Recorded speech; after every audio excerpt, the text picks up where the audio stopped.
Assalamualaikum warahmatullahi wabarakatuh. Jumpa lagi dengan Kak Adi. Semoga kita selalu dalam lindungan Allah Subhanahu wa Ta'ala, diberikan kesehatan dan rezeki yang berlimpah.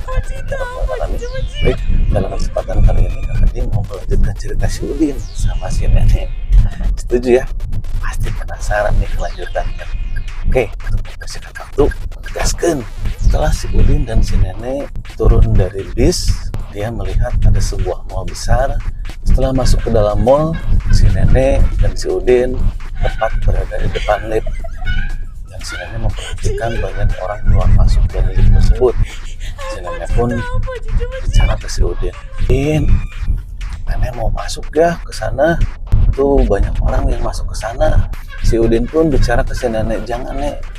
Itu tempat apa? Kita nggak tahu. Nanti kalau terjadi apa-apa sama Nenek gimana?" kata si Udin. Namun si Nenek pun seperti biasa, dia kekeh untuk mau masuk ke sana. Akhirnya si Udin ngomong, "Ya udah, kalau Nenek tetap mau masuk, Udin tunggu di sini aja.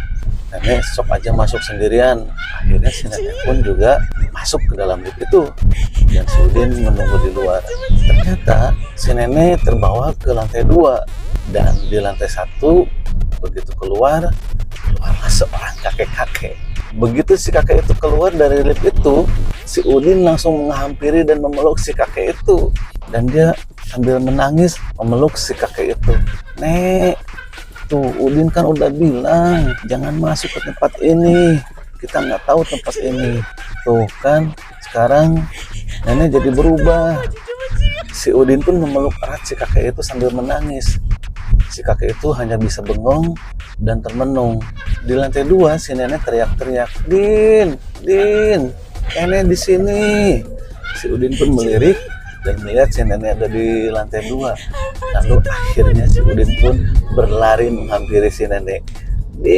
Udin, dasar Udin. Begitulah cerita si Udin dan si Nenek. Ya, dan ini masih ada lanjutannya ya. Oke, sampai jumpa lagi di cerita si Udin selanjutnya. Billahi taufiq wal hidayah. Wassalamualaikum warahmatullahi wabarakatuh. Hatur nuhun.